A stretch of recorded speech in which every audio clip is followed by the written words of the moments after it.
آپ نے ایک دفعہ اپنی مسجد میں غامدی صاحب کا داخلہ منع کر دیا تھا. قرآن میں تو یہ بھی نہیں آیا کہ آدم علیہ السلام پہلے پیغمبر ہے.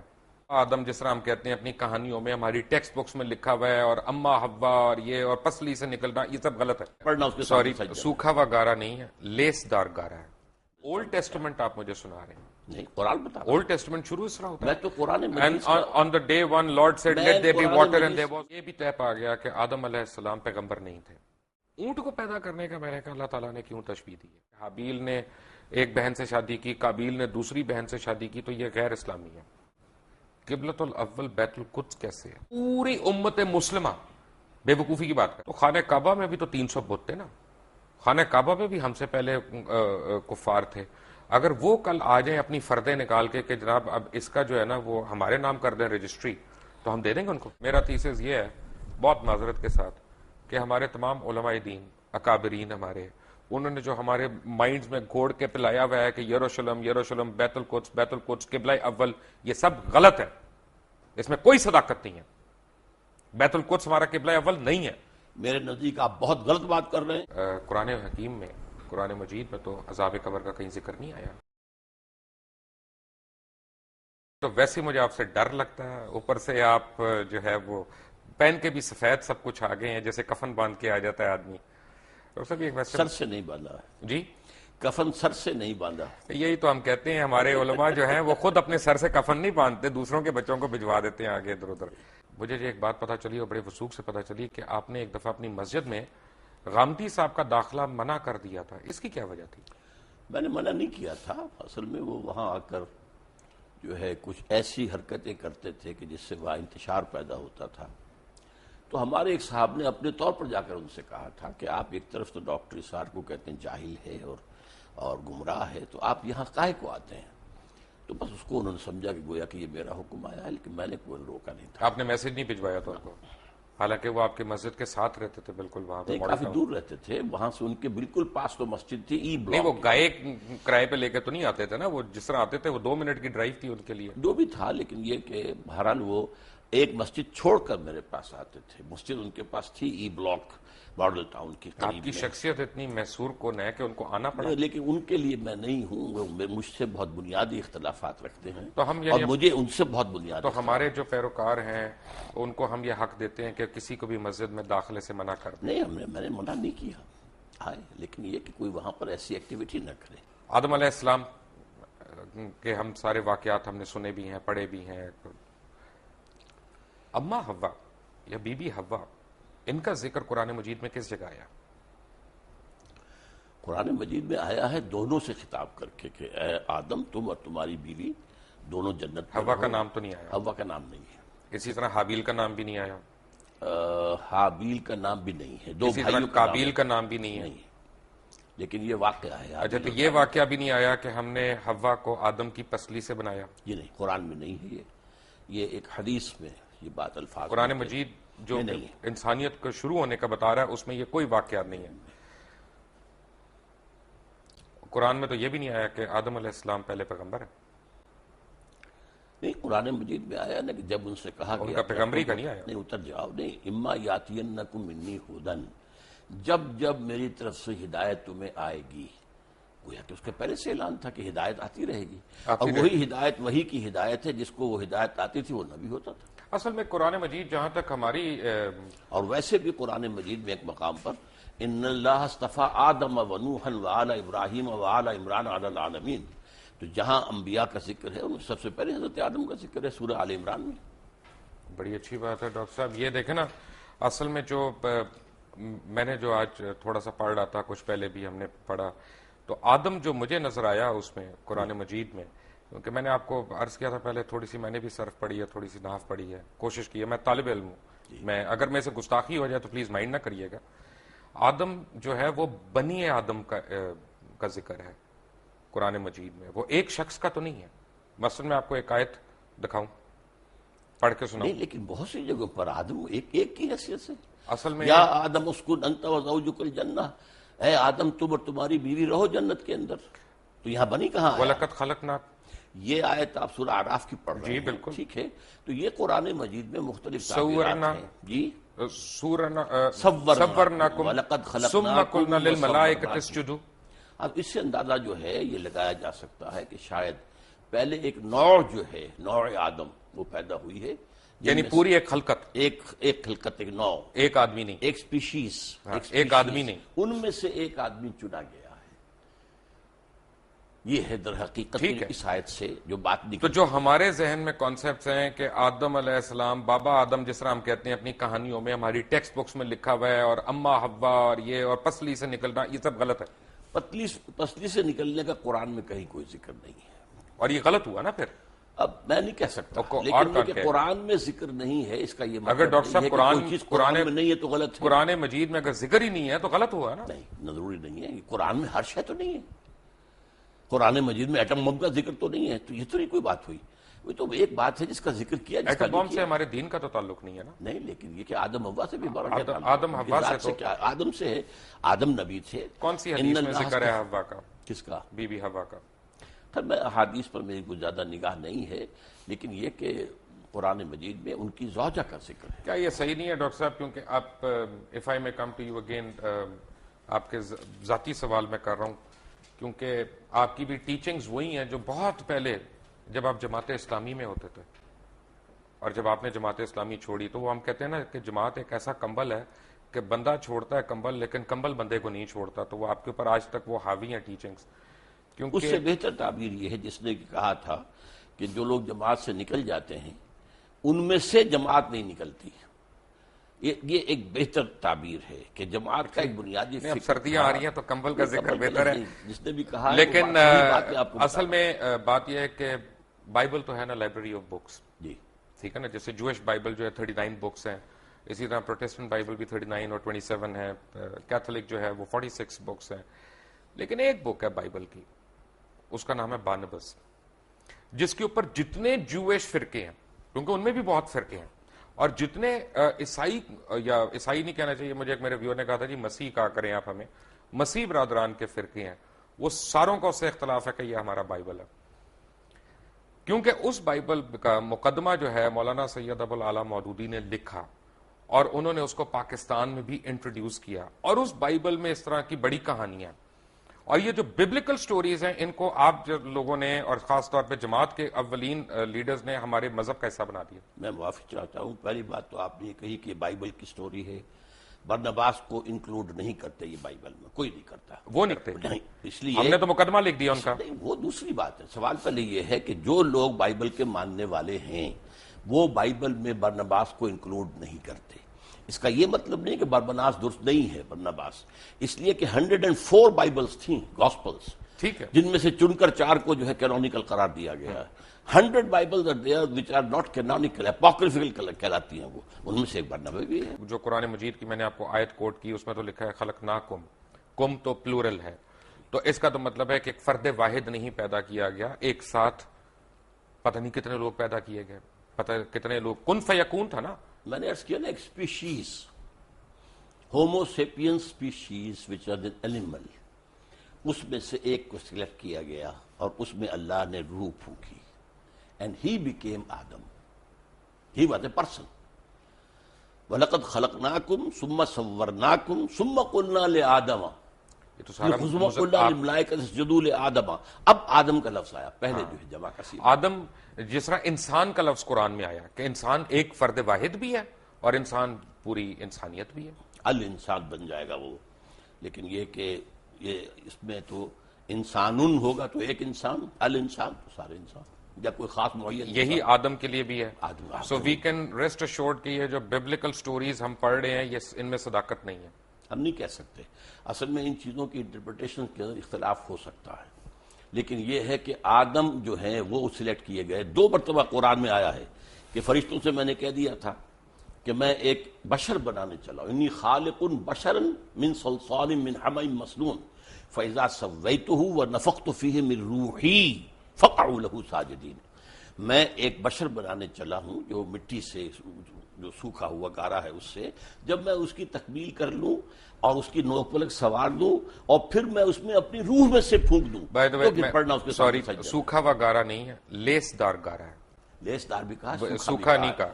دیکھیے الفاظ کئی آئے ہیں، تراب بھی آیا، صرف مٹی کو کہتے ہیں، تین کہتے ہیں گارے کو، تین لازم وہ ہے جو آپ کہہ رہے ہیں، وہ جو جس کے اندر لیس پیدا ہو جاتا ہے، پھر سلسال وہ سوکھ کر جو کھڑکنے لگے، من حمیم مسنون۔ کیونکہ اللہ تعالیٰ نے یہ بھی فرمایا نا کہ سب کی شکلیں اللہ تعالیٰ نے مختلف کی، سب کی بولیاں مختلف کی، سب کے اعداد و اطوار مختلف کیے، تو یہ تو نہیں ہو سکتا نا کہ میرا بیٹا جو ہے وہ بالکل مختلف شکل کا ہو، مختلف رنگ کا۔ آپ کا بیٹا تو نہیں، لیکن آپ کا پڑ پوتا سکڑ بوتا ہو سکتا نہیں، یہ لیکن جس طرح کی ریسز بنی ہیں، چائنیز بھی ہیں، جاپنیز بھی ہیں، by the passage of time, by the passage of time climatic effect ہوئے ہیں، مختلف علاقوں کے اثرات ہوئے ہیں، اس سے یہ ہے کہ شکلیں بدلی، رنگ بدلے۔ انسان کو چھوڑ دیں ایک سیکنڈ کے لیے، اچھا، جانور کیسے آئے؟ جی جانور تخلیق سے آئے، تخلیق سے آئے نا؟ کیا ہر جانور پسلی سے نکالا گیا؟ نہیں، پسلی سے تو میں نے اس بات کو بھی نہیں مانا۔ کیا ہر مچھلی پسلی سے نکالی گئی اس کی مادہ؟ نہیں نہیں، بالکل نہیں۔ تو یعنی اس کا مطلب یہ ہے اللہ ڈاکٹر تعالیٰ صاحب، کی تخلیق کا عمل تھا اور اس کے بارے میں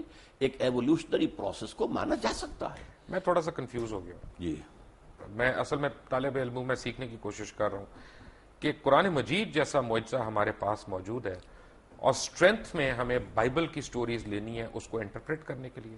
بائبل کی سٹوریز کون لیتا ہے؟ قرآن مجید کی ہم کہہ رہے ہیں نا کہ اس کو آؤٹ رائٹلی ہم ریجیکٹ نہیں کر سکتے، ہم آپ نے کہا نا کہ اس کو آؤٹ رائٹلی ریجیکٹ نہیں کر اگر سکتے۔ وہ قرآن کے بیان میں فٹ بیٹھ رہی ہو تو میں نے تو قرآن کا بیان آپ کو سنایا ہے کہ میں جب اس انسان کو تیار کر لوں اور اس میں اپنی روح میں سے پھونک دوں تب گر پڑنا اس کے سامنے سجدے میں۔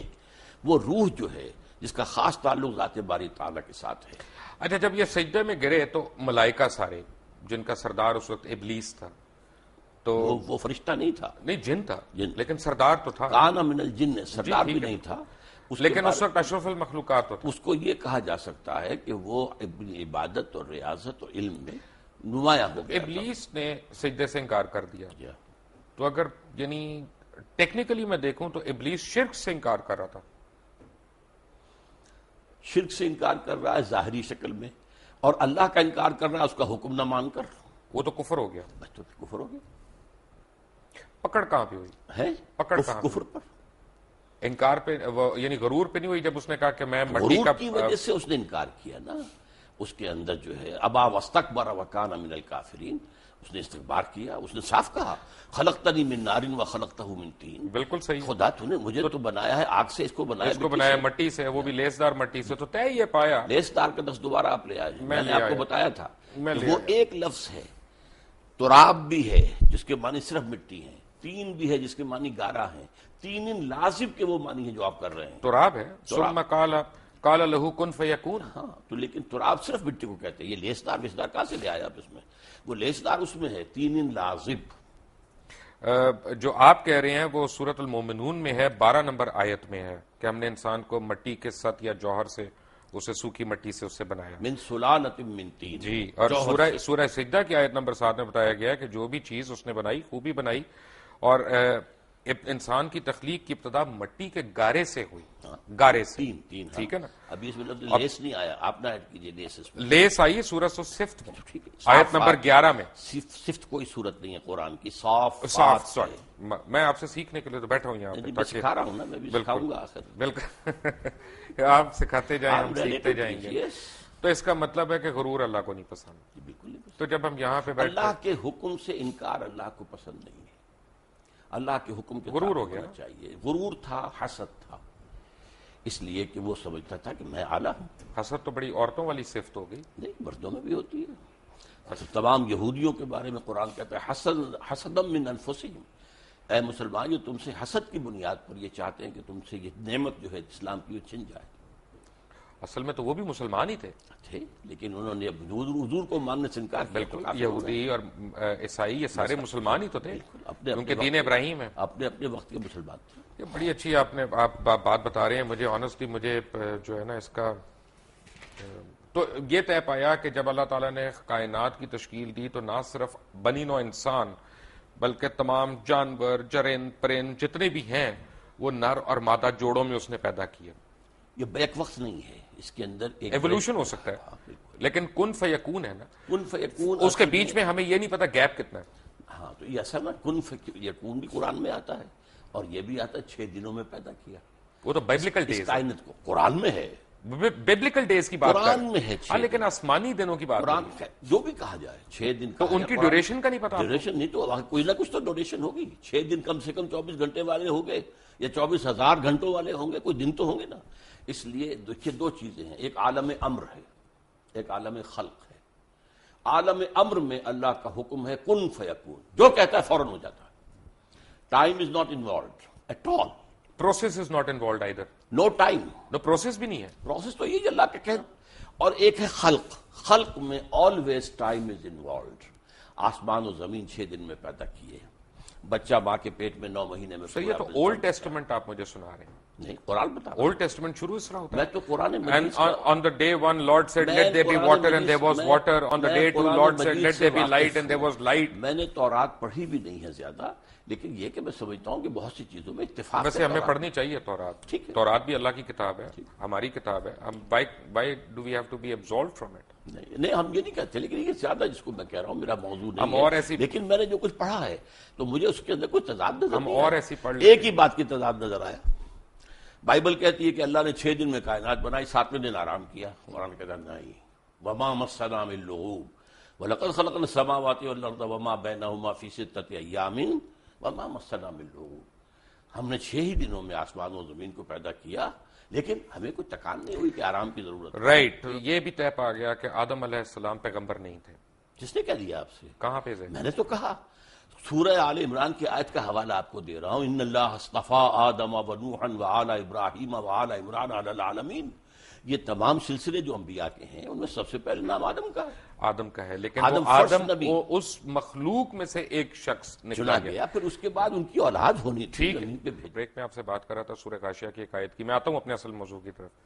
بیٹے کل میں اس پہ غور کر رہا تھا، آپ مجھے تصحیح کرتے جائیں اگر میری وہ آیت زبانی مجھے صحیح یاد نہ ہو. افلا ینظرون الی الابل الی الابل کیف خلقت وإلی السماء کیف رفعت. میں یہیں تک خلقت تک، کیونکہ یہ بڑی ایک میرے لیے معنی خیز آیت تھی، کیونکہ پڑھے تو ہم نے کئی دفعہ ہے، لیکن کل جب میں اس کا ترجمہ بھی دیکھ رہا تھا تو میں نے کہا اللہ تعالیٰ نے اس میں جیسے کہا کہ جی ہم نے کیا تم نے دیکھا نہیں، ہم نے اونٹ کو پیدا کیا، کیسا بنایا. تو اونٹ کو پیدا کرنے کا میں نے کہا اللہ تعالیٰ نے کیوں تشبیہ دی ہے؟ اس لیے دی ہے کہ عرب جو ہے وہ جس چیز سے واقف تھا اور جس سے دن رات اس کا واسطہ تھا، اس کے اندر جو حکمت تخلیق ہے اللہ کی، صحرا کا جہاز اسے کہتے ہیں. ایک ہفتے پانی اسے نہ ملے اسے پرواہ نہیں ہے، کھانے کو نہ ملے اسے پرواہ نہیں ہے. پھر وہ جو ہے اس کی اتنی اونچی گردن کر دی گئی ہے کہ کیکر کا درخت کوئی ہو سامنے اس کو جو اس سے اپنا ناشتہ کر لیتا ہے. تو یہ ساری چیزیں در حقیقت یہ ہیں کہ اللہ تعالیٰ کی تخلیق کے اندر حکمت جو مثبر ہے کہ جس علاقے کے لیے اس کو رہنا ہے اس کے لیے وہ کس قدر مناسب ہے اور وہاں کے لوگوں کے لیے کس قدر مفید ہے. ماشاءاللہ. لیکن میرا اپنا اس وقت جو ایک انڈرسٹینڈنگ مجھے ہوئی، یعنی الحمدللہ ہم بھی مسلمان ہیں، ہم کمزور مسلمان سے ہی، لیکن ہمیں بھی حق ہے اپنی انٹرپریٹیشن کرنے کا. مجھے ذرا سا ایک ڈفرینٹ چیز سمجھ آئی. جی فرمائیں. کیوں میں نے یہ سوچا کہ اونٹ کھاتا کیا ہے؟ تو اونٹ وہی کانٹے بھی کھاتا ہے، گھاس بھی کھاتا ہے، نباتات کھاتا ہے. گائے کیا کھاتی ہے؟ گائے بھی سب کچھ وہی کھاتی ہے جو اونٹ کھاتا ہے. بیسیکلی تو گھاس پھوس اور یہ پتے وتے اپنا اسی طرح کی چیز.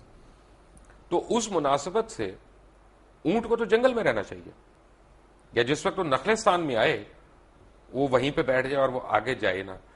لیکن مجھے یہ لگا کہ اللہ تعالیٰ ہمیں یہ بتا رہا ہے کہ دیکھو اونٹ جیسے حجم والے جانور کو، جس میں اتنی طاقت بھی ہے، دانائی بھی ہے، اور وہ یعنی وہ زیرک قسم کا جانور ہے، وہ کوئی معصوم سا بے کھوتا جانور نہیں ہے بیسیکلی، کہ وہ بھی اپنی کھوتا بھی زیرک ہوتا ہے جی اپنی مرضی سے زندگی نہیں گزار سکتا.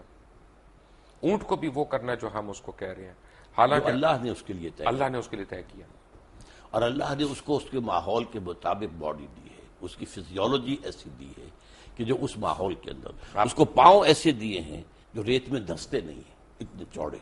اس نہیں میں اس کی غذا کے اعتبار سے کہتا دودھ بھی دینا ہے، میمل ہے نا بیسیکلی ایک قسم جس کی قربانی بھی جائز ہے.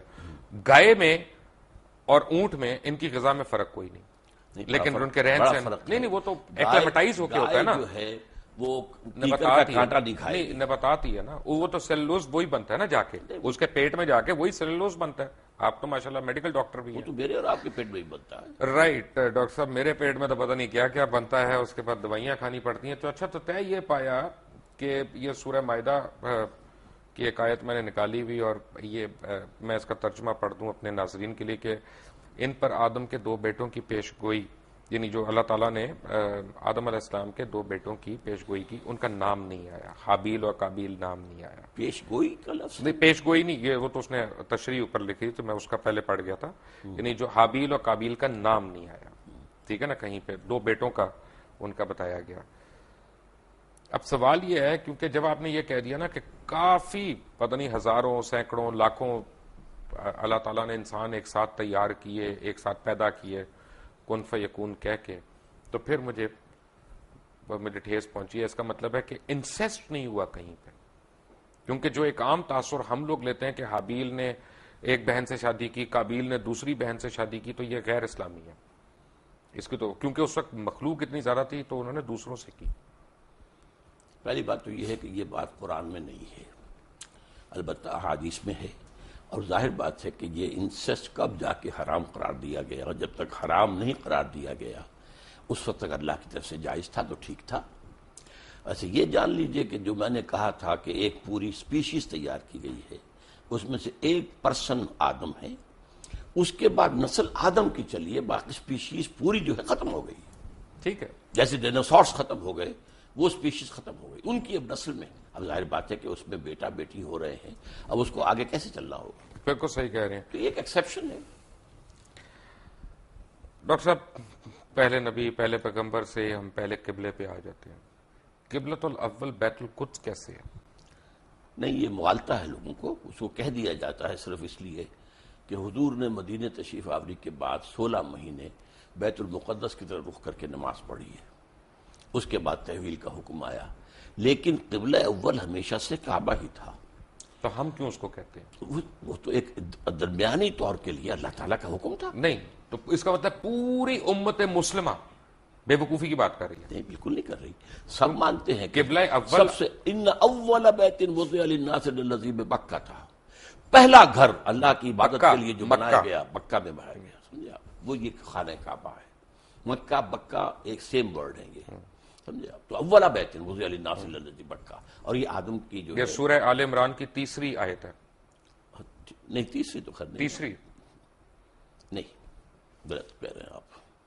نہیں، آیت نمبر 96 ہے، سوری 96، مائی مسٹیک، میں نے وہ لکھا تو مجھے پورا یاد نہیں ہے آیت نمبر، لیکن یہ کہ ان اول بیت، اصل میں اس کے بعد ویسے بھی اصل جو تاریخ ہے وہ یہ کہ حضرت آدم نے بنایا تھا.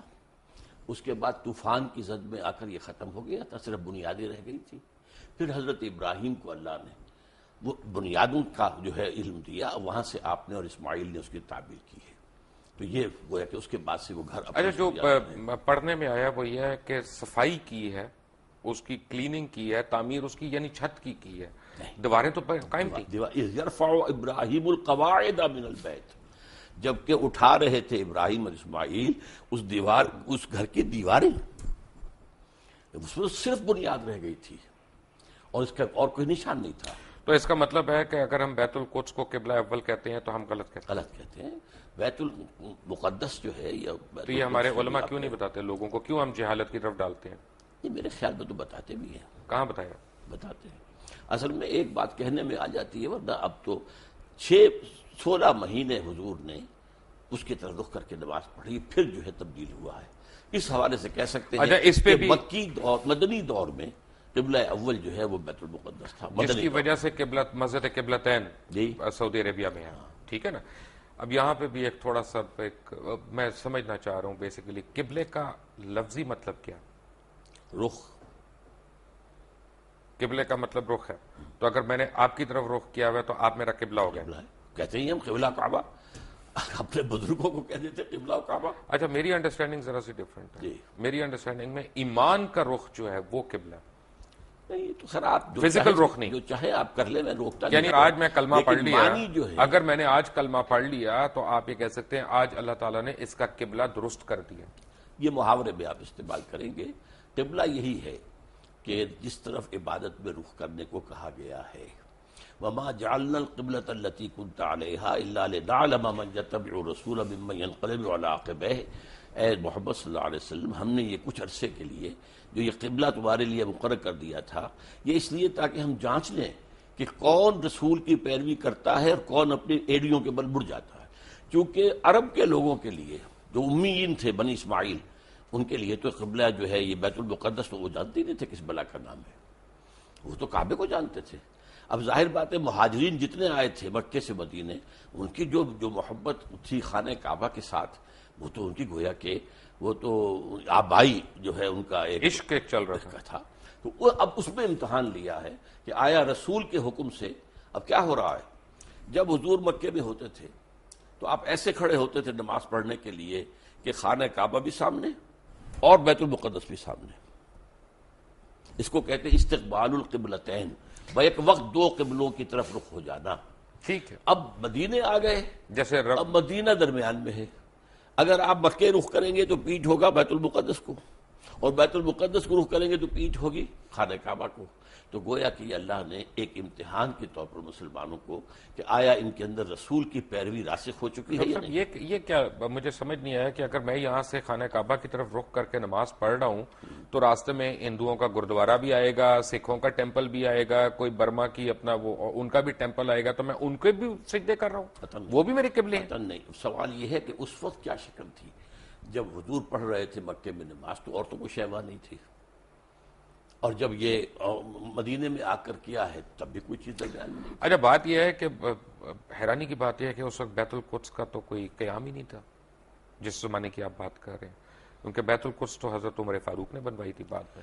بیت المقدس جو ہے وہ حضرت عمر نے تعبیر کروائی ہے مسجد عمر کے نام سے، لیکن یہ علاقہ ٹیمپل ماؤنٹ جو ہے، یہ ٹیمپل آف سولومن تھا، ٹیمپل آف سولومن تھا، لیکن temple Mount per temple of Solomon تھا نا، ایک پہاڑی ہے، ٹھیک ہے، یہ مستطیل رقبہ ہے جس پہ حضرت سلیمان علیہ السلام نے یہ گھر یہ تعمیر کی، جنوں سے تعمیر کروائی تھی۔ اس کے بعد حضور کے زمانے میں وہ چرچ تھا، بالکل تھا، کیونکہ قبضہ جو تھا وہاں پر وہ جو ہے عیسائیوں کا بالکل تھا، چرچ تھا۔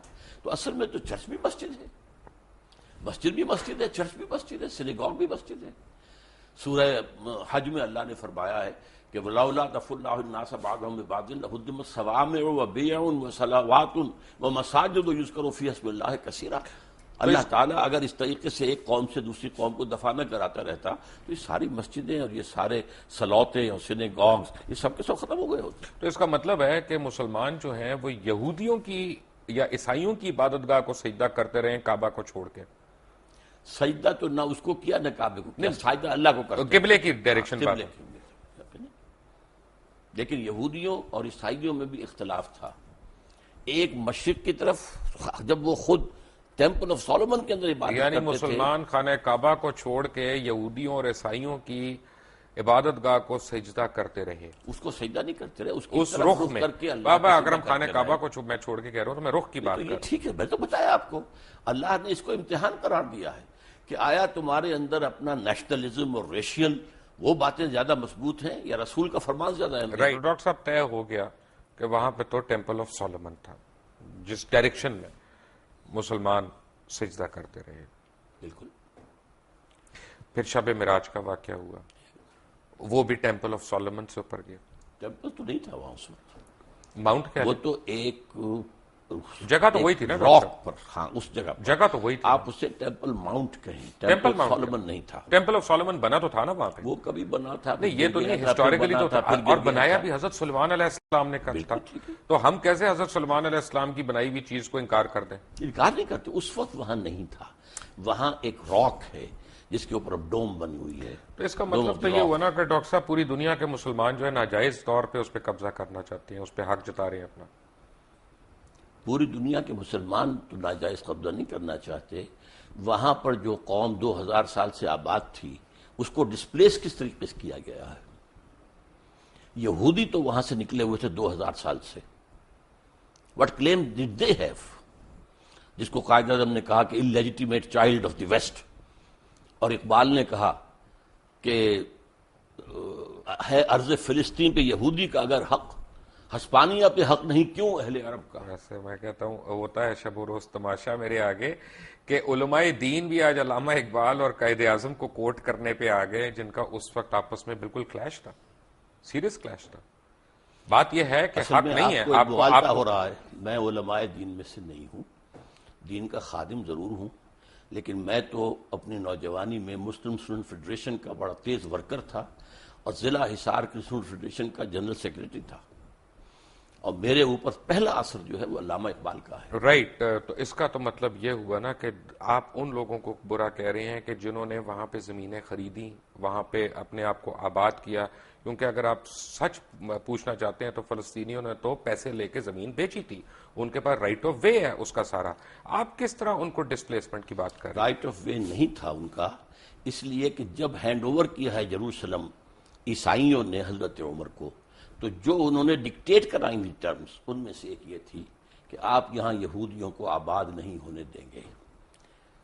یہ ایک معاہدہ تھا حضرت عمر کا اور اس وقت کے عیسائیوں کا. حضرت عمر نے رعایت یہ برتوائی تھی کہ ٹھیک ہے یہودی یہاں آ سکتے ہیں to visit their holy places, لیکن یہاں وہ کوئی زمین نہیں خریدیں گے، کوئی مکان نہیں خریدیں گے، جائیداد نہیں خریدیں گے، سیٹل نہیں کریں گے. اچھا یہاں پہ پتہ ہے، فرض کریں آج ہم ایک مناظرہ کرتے ہیں اسرائیل والوں سے اور ان سے کہتے ہیں کہ جی یہ تم ہمیں دے دو یروشلم، کیونکہ ہمارا اس پہ رائٹ ہے، حضرت عمر فاروق کا بھی اس پہ معاہدہ ہوا تھا اور وہ ہمیں دے دیتے ہیں کہ جی ہم تم سے پہلے تھے یہاں پہ، ٹھیک ہے. تو خانہ کعبہ میں بھی تو 300 بت تھے نا، خانہ کعبہ میں بھی ہم سے پہلے کفار تھے. اگر وہ کل آ جائیں اپنی فردیں نکال کے کہ جناب اب اس کا جو ہے نا وہ ہمارے نام کر دیں رجسٹری، تو ہم دے دیں گے ان کو. یہ آپ ایک ایسی بات کر رہے ہیں جس کا کوئی امکان نہیں. وہ سب کے سب اسلام لے آئے تھے، ان کے باقیات تو کوئی ہے ہی نہیں. وہ لوگ جو تھے مشرکین مکہ کہاں رہے؟ ہم نے بھی تو ڈسپلیس کیا نا. نہیں، کہاں ڈسپلیس کیا؟ ڈسپلیس وہی کے وہی مدینہ تو شہر ہی یہودیوں کا تھا. یہودیوں کو ڈسپلیس کیا کیوں کیا؟ انہوں نے معاہدوں کی خلاف ورزی کی. ہم نے ان کو ڈسپلیس کیا پہلے، اگر 1400 سال کے بعد انہوں نے ہمیں ڈسپلیس کر دیا تو کون سی برائی ہوئی؟ انہوں نے معاہدوں کی خلاف ورزی کی، اس کی سزا کے طور پر انہیں ڈسپلیس کیا گیا. حضور صلی اللہ علیہ وسلم نے مدینے جاتے ہی پہلے 6 مہینے میں جو کام کیے ہیں آپ نے، 6 months اور 3 کام کیے. نمبر 1 مسجد نبوی کی تعمیر، نمبر 2 یہودیوں کے ساتھ معاہدہ کر کے جکڑ لیا کہ اگر ہم پر حملہ ہوگا مدینے پر تو جوائنٹ ڈیفنس کریں گے ہم مل کر، اور نمبر 3 مہاجرین اور انصار کی آپس میں مواخات. یہ 3 کام. لیکن اس کے بعد یہودیوں نے آنر کیا اور مسلمانوں نے آنر نہیں کیا. جب اپنا کروسیڈ شروع ہوئی ہے، یروشلم کے اوپر عیسائیوں نے حملہ کیا تو انہوں نے مسلمانوں سے زیادہ تعداد میں یہودیوں کو قتل کیا. عیسائیوں نے مارا نا، عیسائیوں نے مارا. آپ نے ان کو سپورٹ نہیں کیا، آپ نے یہودیوں کی ایگزٹ کلوز وہاں پہ لے لی اپنے. تو آپ نے خود بیان کی تھی نا کہ آپ نے ڈسپلیس کیا انہیں. ہم نے ڈسپلیس کیا. کیوں کیا؟ کس لیے کیا؟ کہ انہوں نے خلاف ورزی کی. کوئی خلاف ورزی نہیں کی. اب آپ کی تو ڈاکٹر صاحب یہ تو مجھے بتائیں نا کون کیا تھا اس کی خلاف ورزی کی؟ معاہدے تو ہم نے بھی کئی خلاف ورزیاں کی ہیں. اب یہ تو خیر زرداری صاحب عبداللہ بن ابی تو مسلمان تھا، عبداللہ بن ابی یہودی تو نہیں تھا. تو اسے کیا کہا ہے؟ نہیں، اس نے کافی منافق نہیں تھا، منافقوں کا منافق سردار تھا، نہیں تھا. لیکن اس کو کیا کیا؟ ہم سے بڑا منافق کون ہے دنیا کون میں؟ ہے؟ لیکن یہ کہ اس کو کیا کیا حضور نے؟ قتل کیا، اس کو مارا. نہیں، اس کی نماز جنازہ نہیں پڑھائی. پڑھائی کون کہتا نہیں پڑھائی؟ اللہ تعالیٰ کا پھر حکم، اللہ تعالیٰ نے پھر کہا کہ یہ اچھا نہیں کیا. بعد میں کہا. ٹھیک ہے، اسی لیے تو آپ سے میں پوچھ رہا ہوں. ہاں، اسی لیے تو آپ سے میں پوچھ رہا ہوں. پوچھنے کے رکھیے گا. لیکن اس کا مطلب ہے کہ ہمارا رائٹ تو کوئی نہیں ہوا نا بیت القدس پہ. بیت القدس پر یہ اخلاقی رائٹ ہے نا. وہاں کے لوگ ہیں، ان کا رائٹ ہے، ان کو جو ہے وہاں سے ڈسپلیس کیا گیا ہے، زیادتی کی گئی ہے. اس حوالے سے تو یہ تو آپ ایک ہیومنٹیرین بیسس پہ کہہ رہے ہیں، انسانی حقوق کے اوپر یہ کہہ ہے رہے کہ ہیں. یہ جو اب یہودیوں نے اپنا پورا زور لگایا تھا، آپ معلوم ہوگا سلطان عبدالحمید خان وہ بہت زیادہ مقروض تھا، بہت مقروض تھا، اور یہودیوں نے آفر کی تھی کہ آپ سارا قرض آپ کا ادا کر دیتے ہیں، آپ ہمیں وہاں آباد ہونے کی اجازت دے دیں. انہوں نے انکار کر دیا کہ جو معاہدہ عمر سے ہوا تھا رضی اللہ تعالیٰ عنہ، اس کے خلاف. لیکن اس کے بعد فلسطینیوں نے اپنی زمین بیچی وہاں پہ. تو یہ کہ جب وہاں پر بالفور ڈکلیریشن کے ذریعے سے انہیں حق دیا گیا ہے تب وہ آئے ہیں نا وہاں پر. بھائی وہ اور بیچی فری تو نہیں آئے، وہ یہاں پہ ایسے تو نہیں کہ ایم این اے نے قبضہ کر لیا پلاٹ کے اوپر. نہیں ڈاکٹر صاحب، انہوں نے پیسے دیے، ان کے پاس فردیں موجود ہیں، کیا باتیں کر رہے ہیں؟ ملکیت ہے ان کے پاس. پرانے لے کر نکل آئے اپنے پاس 2500 پرانے ڈاکومنٹس کے، یہ تو ہماری جگہ تھی. کون ان کو روکنے والا تھا وہاں پر؟ یہ ضرور ہے، یہ بھی کیا ہے شروع میں جو آپ کہہ رہے ہیں کہ ایک شخص سے کہا گیا کہ آپ کا مکان کیا ہے، اس نے کہا چلیں 2 لاکھ کا. اس کا مطلب ہے 3 لاکھ دیتے ہیں. اس کا مطلب ہے کہ ہمارا اخلاقی سٹینڈ ہے، دینی سٹینڈ کوئی نہیں ہے فلسطین پہ، یروشلم پہ. آپ اخلاق کو دین سے علیحدہ کیوں کرتے ہیں؟ میں اس لیے علیحدہ کر رہا ہوں کیونکہ قرآن مجید میں کہیں پہ بھی ایک بھی آیت یروشلم کے حق میں نہیں آئی. اس نے یہ نہیں کہا کہ یروشلم تمہارا قبلہ ہے یا قبلہ تھا یا قبلہ ہوگا کبھی یا تمہاری اس میں ملکیت ہے. اسے کہا گیا اور ہے، بائبل میں ایک بھی جگہ خانہ کعبہ کا ذکر نہیں آیا. اس کو چھوڑیے آپ، جو بکہ کے لفظ جو وہ لائے ہیں وادی بکا بنا دی ہے، وہ بکہ ہی تھا وہاں پر. لیکن یہ کہ قرآن مجید تو کہتا ہے سبحان الذی اسریٰ بعبدہ لیلا من المسجد الحرام الی المسجد الاقصی الذی بارکنا حولہ. یروشلم کے آس پاس کو ہم نے مبارک بنایا ہے، بابرکت بنایا ہے. آپ نے اس کو بابرکت بنایا ہے، لیکن یروشلم کو قرآن نے اون نہیں کیا. قرآن مجید میں کسی جگہ اونرشپ نہیں ہے یروشلم کی. کس کے لیے؟ آپ کے لیے اونرشپ تو ہوتی ہے جو لوگ وہاں پہ آباد ہوں ان کی ہوتی ہے. نہیں تو قرآن جو وہاں پر آباد تھے ان کا دیکھیں نا حق جی، تھا، ان سے چھیننے کا حق. ڈاکٹر صاحب مسلمان ہیں ہم تو جغرافیکل باؤنڈری سے بلیو ہی نہیں کرتے. ہم تو امت مسلمہ میں بلیو کرتے ہیں. تو اس لیے کہ مطلب یہ ہم کھول دیں کھلا، جو چاہے ہمارے یہاں کے قبضہ کر لیں. آپ کا ہے ہی نہیں. کمال ہے. How can you make rules in a place جو آپ کی ہے ہی نہیں. اب آپ کہیں کہ میں اپنے گھر میں اگر میں کسی کو، یہ آصف صاحب بیٹھے ہیں، میں کہہ رہے ہیں نا، آپ جائیے اس کو 1918 کے بالفور ڈیکلریشن سے لیجئے، اس کے بعد جو ہے 1948 میں اسرائیل قائم ہوا اس کو. ڈاکٹر صاحب میرا تھیسس ڈفرنٹ ہے. ڈاکٹر صاحب میرا تھیسس ڈفرنٹ ہے. میرا تھیسس یہ ہے بہت معذرت کے ساتھ کہ ہمارے تمام علماء دین اکابرین ہمارے، انہوں نے جو ہمارے مائنڈز میں گھوڑ کے پلایا ہوا ہے کہ یروشلم بیت القدس قبلہ اول، یہ سب غلط ہے. اس میں کوئی صداقت نہیں ہے. بیت القدس ہمارا قبلہ اول نہیں ہے. میرے نزدیک آپ بہت غلط بات کر رہے ہیں. ڈاکٹر صاحب میری عرض سن لیں. یقیناً میں نے آپ سے کہا ہے ایک عرصے کے لیے وہ بیت المقدس ہمارا قبلہ رہا ہے. نہیں مدنی دور میں کہہ رہا ہوں خانہ کعبہ قبلہ اول تھا، اس کے بعد وہاں پہ آپ کی ڈائریکشن چینج ہو گئی، وہ قبلہ دوم ہوا. اس عرصے میں قبلہ دوم ہوا. لیکن مدنی دور میں قبلہ اول وہ ہے. اچھا اب میں لیٹ می ریفریز اٹ کیونکہ یہ ایسی بات ہے کہ کوئی میرے سے ناراض نہ ہو یا آپ سے ناراض نہ ہو. بات یہ ہے کہ دین ابراہیم ہے، ہم تو دین ابراہیم کو فالو کر رہے ہیں نا. بیسیکلی ہماری تو درود ابراہیم ہی ہم پڑھتے ہیں اپنی نماز میں، وہی ہم پڑھتے ہیں. تو بیسیکلی تو اسلام حضرت ابراہیم علیہ السلام لے کے آئے. وہاں انہوں نے پہلی اذان دی، وہاں انہوں نے پہلا طواف کیا، جس کا جواب ہم دیتے ہیں حج پہ جاتے ہوئے کہ لبیک لا شریک لبیک. یہ حضرت ابراہیم علیہ السلام کی اذان کا جواب ہے نا. تو بیسیکلی تو اسلام تب شروع ہو گیا تھا. دین کا لانے والے حضرت آدم ہیں، ٹھیک ہے، اس کے بعد حضرت نوح ہیں، اس کے بعد حضرت ہود ہیں، حضرت صالح ہیں. یہ تو بے شمار انبیاء ہیں. حضرت ابراہیم سے جو دین شروع ہوا ہے اس کی پھر یہ 3 شاخیں بنی ہے. سیمیٹک جو 3 مذہب ہیں، اس اعتبار سے وہ جو ہیں امام اللہ تعالیٰ نے انہیں نوع انسانی کا بنایا ہے. آج بھی یہودی، عیسائی اور مسلمان تینوں انہیں جو ہے وہ مانتے ہیں. ٹھیک ہے، تو ہمارے دین کی شروعات تو وہیں سے ہوئی نا. لیکن اب ہمارا دین مکمل ہوا ہے محمد الرسول اللہ. بالکل، اس میں کوئی شک نہیں. بس وہاں تو مہر لگ گئی، اس پہ کوئی اعتراض نہیں ہے. اس لیے میں کہہ رہا ہوں کہ اصولاً آپ کا جو قرآن مجید جو ذکر کر رہا ہے، میں صرف قرآن مجید کے حوالے سے کہہ رہا ہوں. قبلہ تو خانہ کعبہ ہوا نا، اب بھی ہے، خانہ کعبہ ہی پہلے بھی تھا. ایک عرصے میں 16 مہینے بیت المقدس. ٹھیک ہے، میں آپ کی بات، یعنی آپ عالم ہیں ماشاءاللہ، تو وہ قبلہ دوم ہو گیا نا. آپ چاہیں تو کہہ لیں اس کو. غلط ہوگا کہ صحیح ہوگا دوئم کہنا اس کو؟ میں کہتا ہوں وہ قبلہ عارضی تھا ایک عرصے کے لیے، اور اس کے حوالے سے وہ اول بن جاتا ہے مدینے آنے کے بعد. پہلے 16 مہینے وہ، بعد میں پھر خانہ کعبہ. لیکن اصل میں بات صحیح ہے کہ قبلہ اول وہ خانہ کعبہ ہے. یہاں تک کہ جو ان کا ہوتا تھا حضرت موسیٰ علیہ السلام کے بعد جو بنی اسرائیل کا ایک عبادت گاہ ہوتی تھی، وہ خیمہ ہوتا تھا. رائٹ. وہ خیمہ جہاں جا کے لگاتے تھے اس کا رخ ایسا ہوتا تھا کہ قربانی کرتے ہوئے جنوب کی طرف رخ ہوتا تھا. رائٹ. آپ فرما رہے تھے کہ ایک ٹینٹ کے اوپر جب کہیں پہ ٹینٹ پلیس کرتے تھے، تو ان کا جو وہ خیمہ تھا اور اسی میں پھر قربانی دی جاتی تھی. تو اس کو اس طریقے سے رکھتے تھے کہ قربان گاہ جو ہے، جب آدمی کو قربانی پیش کرتا تھا تو اس کا رخ ہوتا تھا کعبے کی طرف، جنوب کی طرف.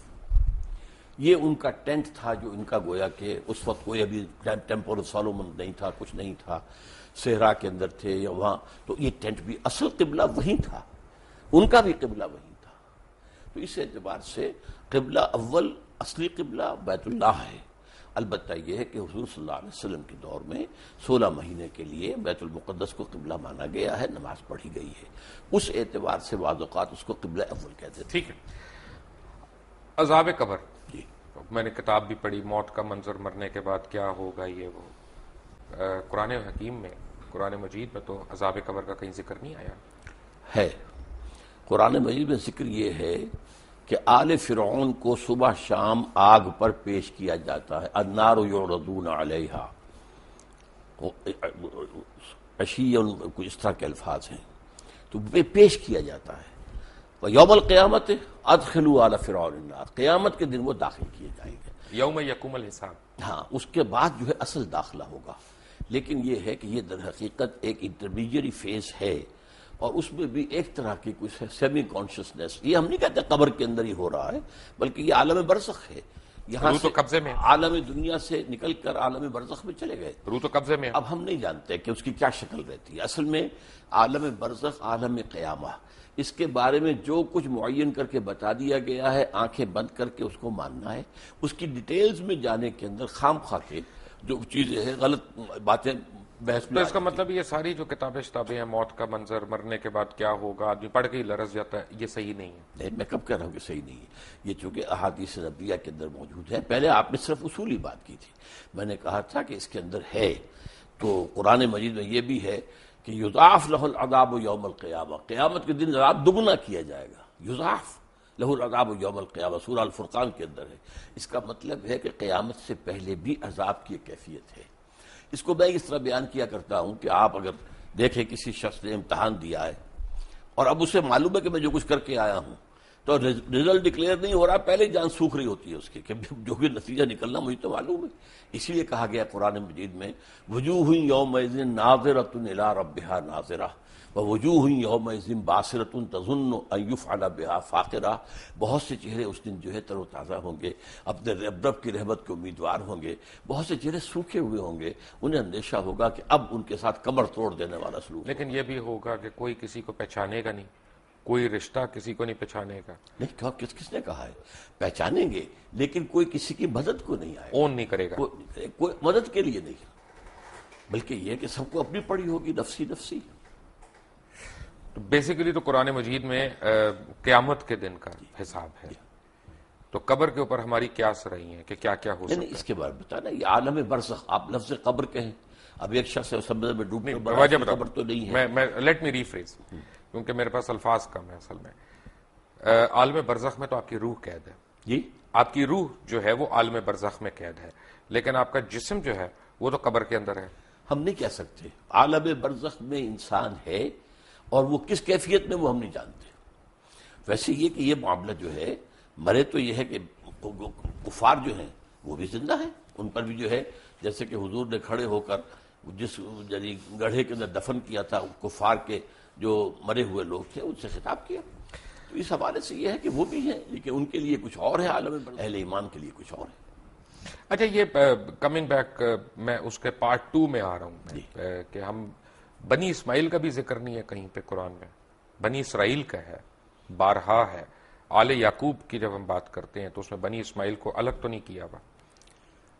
آل یعقوب میں تو ہے ہی نہیں نا، بنی اسماعیل نہیں ہے، آل یعقوب میں تو نہیں ہے نا، حضرت ابراہیم علیہ السلام، اسماعیل ان سے اسحاق، ہے، اور اسحاق دوسرے بیٹے جی، اور اسماعیل ان سے جو ہے وہ جو ہے یعقوب ہیں، اور یعقوب کے 12 بیٹے ہیں، وہ بنی اسرائیل بنے تو ہیں۔ بنی اسماعیل کا تو ذکر نہیں ہے۔ بنی اسماعیل نہیں ہے، لیکن یہ کہ اسماعیل کا ذکر تو بار بار قرآن میں آیا، بار بار آیا۔ نہیں، اسماعیل کا نہیں، میں بنی اسماعیل کی بات کر رہا ہوں، جیسا بنی اسرائیل کا ذکر ہے۔ اسماعیل کو پھر قرآن مجید نے ایک نام اور دیا ہے، امیین۔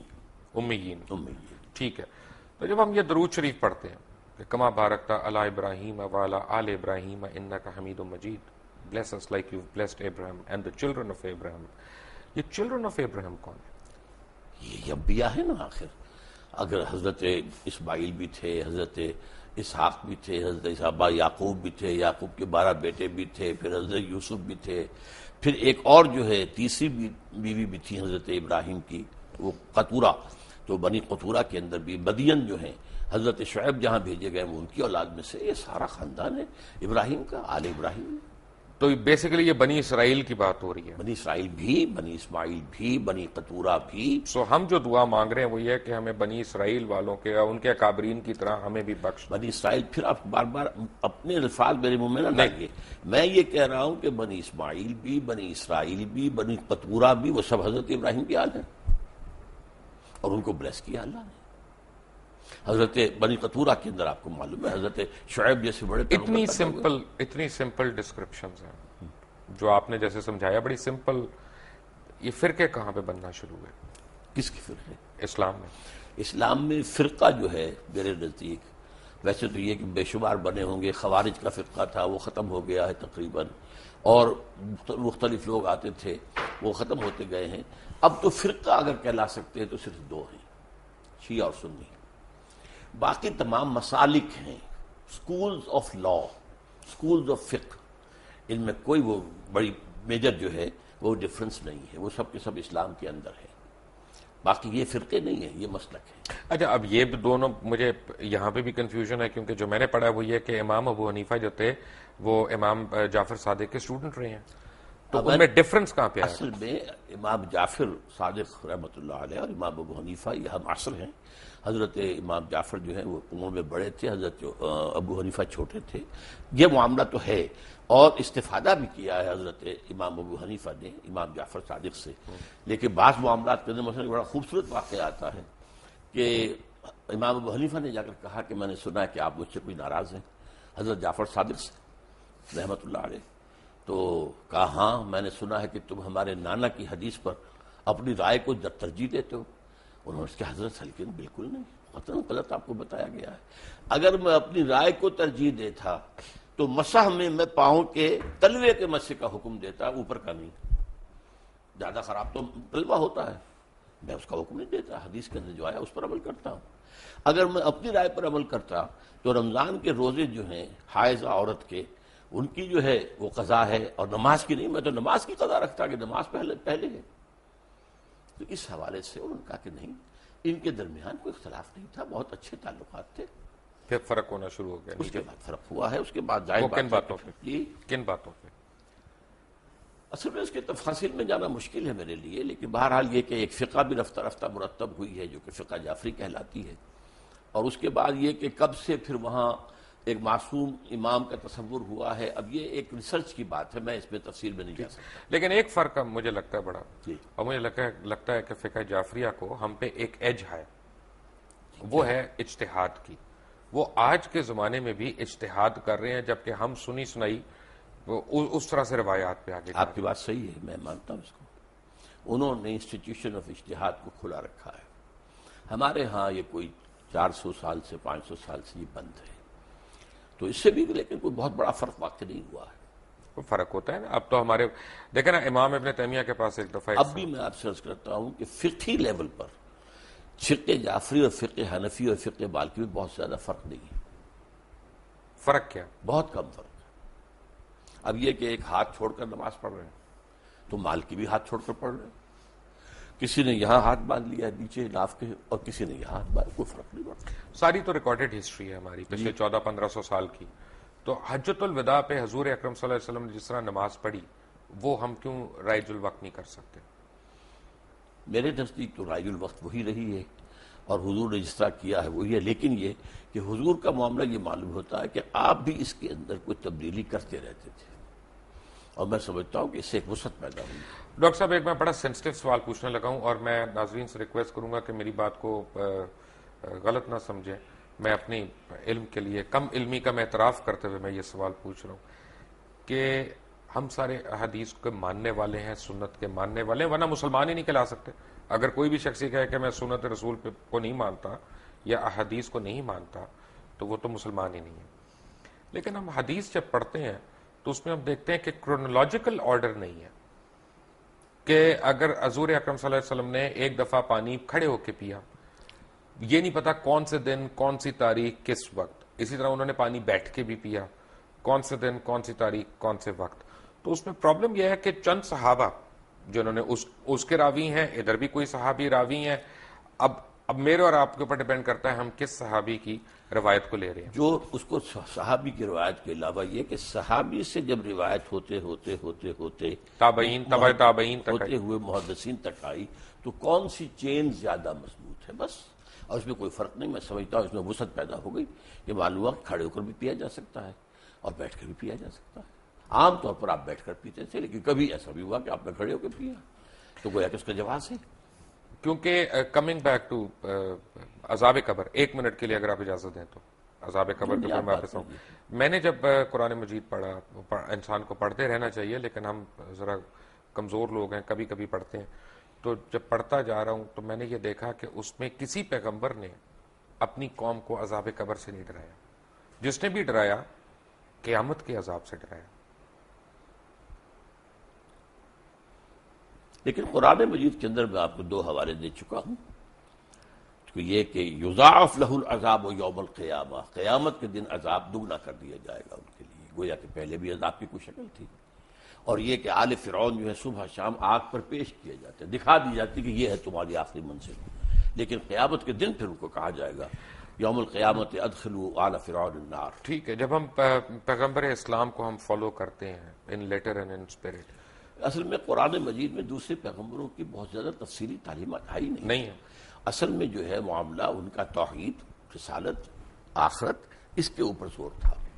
اس سے پہلے تو بلکہ حضرت ابراہیم علیہ السلام سے پہلے تو کوئی معین یعنی وہ بھی نہیں تھی جس کو ہم شریعت کہتے ہیں، بلکہ ہم کہتے ہیں کچھ چیزیں فطرت کی ہیں جو حضرت ابراہیم سے ثابت ہیں.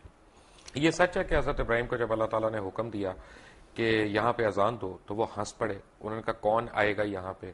تو پھر اللہ تعالیٰ نے کہا نہیں، یہ میرا وعدہ ہے کہ قیامت تک لوگ تمہاری اذان کا جواب دیں گے. اور میرے علم میں یہ نہیں ہے کہ حضرت ابراہیم ہنس پڑے، میرے علم میں نہیں ہے. پتہ نہیں آپ نے کہاں پڑھا ہے. میں نے اسی طرح کی جو کتابیں ہوتی ہیں موت کا منظر وغیرہ، جی اپنا ہمارے تو ملک میں یہ بہت زیادہ دستیاب ہے نا، اور آپ جیسے علماء ان کو کھل کے بدعت بھی نہیں کہہ رہے. کوئی حرج بھی نہیں ہے، کوئی اس کے اندر کفر بھی نہیں آ جاتا. میں نے صرف آپ کو بتایا کہ میں نے نہیں کیا. بدعت تو یہیں سے شروع ہوتی ہے نا سر، وہی ابتدائی عمل ہے نا بدعت کا. اس میں کوئی شریعت کا حکم تو نہیں نکل رہا ہے نا. ایک واقعہ ہے، تاریخی ہے یا نہیں ہے، اس پر گفتگو ہو سکتی. ٹھیک ہے. اچھا، جب ہم پیغمبر اللہ تعالیٰ کے پیغمبروں کو فالو کرتے ہیں یا پیغمبر اسلام کو ہم فالو کرتے ہیں تو خلیتاً کرتے ہیں کہ کیریکٹر وائز کرتے ہیں؟ دوبارہ واضح کریں اپنے سوال. یعنی ایک تو حلیہ ہوتا ہے نا کہ آپ اس طرح کی آپ کی جسامت ہے یا آپ اس طرح کے کپڑے پہنتے ہیں، لیکن ایک آپ کا پورا فطرت ہے کہ جی وہ اچھائی کرنا، نیکی کرنا، حقوق العباد کا خیال رکھنا، حقوق اللہ کو پورا کرنا. دونوں میں سے کون سی زیادہ ضروری چیز ہے؟ دونوں چیزیں اپنی جگہ پر اہم ہیں. ایک کا ہے معاملہ محبت کا کہ حضور سے محبت کی وجہ سے ہم وضع قطع میں آپ کی پیروی کریں، آپ کی کرم اختیار کریں. جس سے بھی محبت ہوتی ہے آپ کو معلوم ہے دنیا میں ہے ہیرو ورشپ. تو اس حوالے سے یہ ہے کہ وہی وہ جنا کیپ جو ہے چل رہی ہے، یا گاندھی یا جواہر لال کٹ جو ہے وہ چل رہی تھی، ماسکٹ وغیرہ وغیرہ. تو اس حوالے سے یا وہ ماؤ زے تونگ کا جو ہے وہ کوٹ خاص قسم کا. تو اس طریقے سے حضور کے بھی جو محبت کا تقاضا ہے تو اس میں آپ کے ان اداؤں کی بھی پیروی کی جاتی ہے. لیکن اصل شے تو وہ آپ جو شریعت لائے ہیں، جو احکام دیے ہیں، کسی شے کو حلال قرار دیا، کسی کو حرام قرار دیا ہے، کسی کو موقت کیا سنت میں، کسی کو غیر موقت کیا ہے. بعض کام ایسے بھی ہیں جو آپ نے کیے لیکن صحابہ کو روک دیا کہ مت کرو، حالانکہ وہ سنت تھی لیکن آپ نے روک دیا. صوم وصال کی ایک مثال ہے کہ آج فرض کیجیے آپ نے روزہ رکھا، شام کو افطار نہیں کیا، وہ روزہ کنٹینیو کرے ڈیورنگ دی نائٹ، اگلی صبح سے پھر وہ اگلی شام تک جا کر 2 دن کا یوم وصال، صوم وصال، 2 دن کا روزہ، کبھی 3 دن کا بھی آپ روزہ رکھ لیتے تھے. لیکن آپ نے صحابہ کو منع کیا. صحابہ نے کہا بھی کہ آپ خود رکھتے ہیں، ہمیں روکتے ہیں. آپ نے فرمایا ایکم مثلی ابھی تو عند ربی ہوا یسقینی و یطعمنی و یسقین، تم میں سے کون مجھ جیسا ہے؟ میں تو اپنے رب کے پاس رات گزارتا ہوں، وہ مجھے کھلاتا پلاتا. تو یہ چیزیں ہیں تمام، ان پر علماء نے بڑی محنتیں کی ہیں، ہمارے فقہاء نے، محدثین نے، اور ہر چیز کا ایک درجہ جو ہے معین کر دیا گیا. کیونکہ یہاں پہ عام طور پہ یہ سمجھا جاتا ہے نا کہ ہم عربی لباس پہنتے ہیں، شلوار قمیض پہنتے ہیں تو یہ دین کے قریب ہے. حالانکہ حضور تو شلوار نہیں پہنتے تھے، حضور کا تو تہبند تھا. شلوار آپ کو پیش کی گئی اور آپ نے پسند کی کہ یہ اچھا لباس ہے، زیادہ ساتر ہے.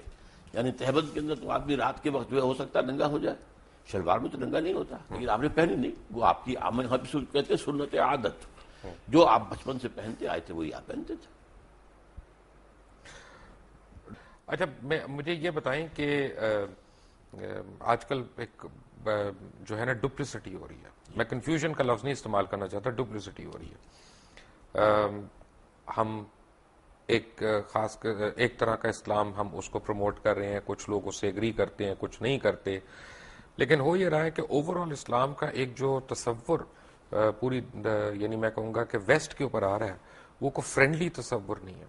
وہ ہم دیکھتے ہیں، ہمارے پاسپورٹ دیکھتے ہیں امیگریشن کاؤنٹرز پہ میں کھڑا کر دیتے ہیں، کیونکہ یہی ہم دھماکے کرنے والے بھی ہم، خود کش حملے کرنے والے بھی ہم. اب یہ تو میں مانتا ہوں کہ جو حملے کر رہے ہیں ان کے ساتھ زیادتی ہوئی ہوگی، ضرور ہوئی ہوگی، یا ان کا جہاد ہے جو بھی ہے، لیکن جو لوگ شہید ہو رہے ہیں، جن لوگوں کو مارا جا رہا ہے، وہ بھی تو معصوم ہے. کیا اس کی اجازت ہے؟ اصل میں یہ تو بڑا ایک سینسیٹیو سے کوشچن ہے میرے نزدیک. اب جو بھی اس میں شہید ہو رہے ہیں، مارے جا رہے ہیں، بہرحال وہ تو اس غلط طریقے پر کام ہو رہا ہے.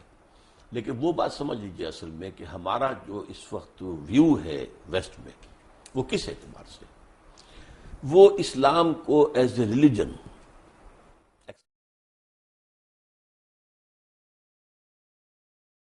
سوشو اکنامک سسٹم کے طور پر ماننے کو تیار نہیں ہے. اور انہیں خطرہ یہ نظر آ رہا ہے کہ دنیا میں مسلمانوں کے اندر ایک دبی ہوئی چنگاری ہے.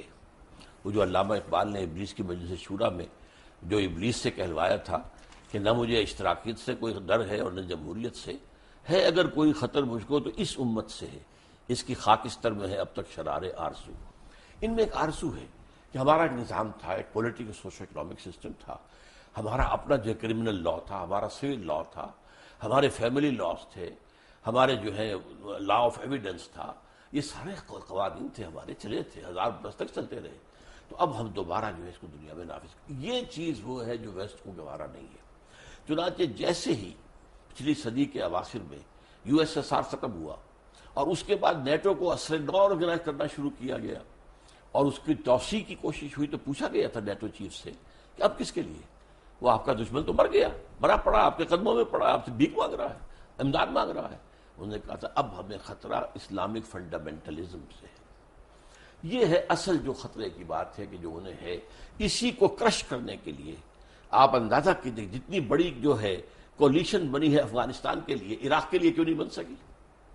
کیونکہ عراق میں کوئی اسلامی ایشو نہیں تھا، مذہبی ایشو نہیں تھا، وہاں تیل کا معاملہ تھا یا جو بھی تھا. میرے نزدیک وہ پہلا قدم تھا گریٹر اسرائیل کی طرف، اس لیے کہ جب صدام کی حکومت ختم ہوئی ہے اور اس کے مجسمے گرے ہیں تو شیرون نے کہہ دیا تھا پہلے دن عنقریب عراق پر ہمارا قبضہ ہوگا.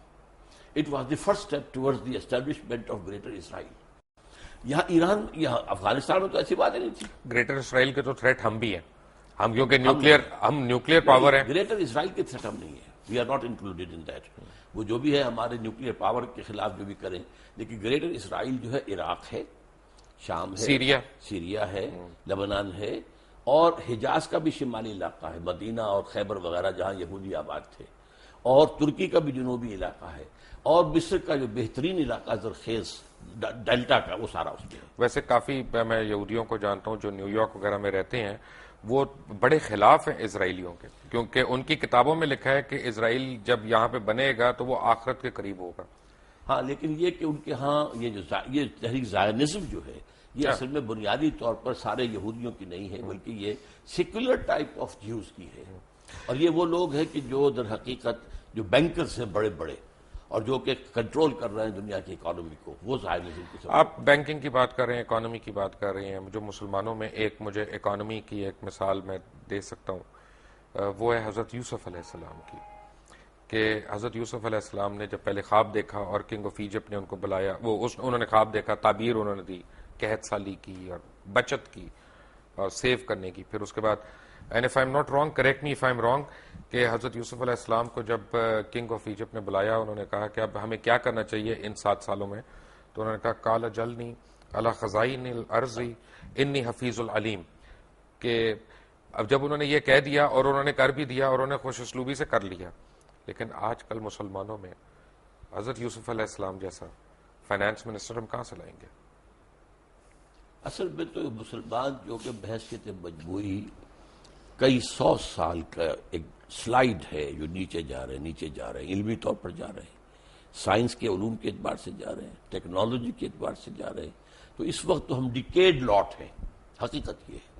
اب اس کے اندر تو کہیں سے نئی زندگی کا شرارہ کہیں سے پھوٹے کسی جگہ پر، بحیثیت مجموعی مسلمان امت جو ہے وہ اب اس قابل نہیں ہے۔ اللہ تعالیٰ کسی ملک کے اندر ہو سکتا ہے کہ ایک نئی یعنی ایک حرارت پیدا کر دے ایمان کی، اور اس کے ذریعے سے وہاں اسلامی انقلاب آ جائے اور دنیا کو دکھا دیا جائے کہ دیکھو، come and see with your own eyes, this is Islam, یہ ہے اسلام کا نظام of social justice, come and see it. جو کچھ تم نے پڑھا ہوا تمہیں دکھا دیا گیا ہے وہ نہیں ہے اسلام، اسلام تو یہ ہے، آؤ بس دیکھو۔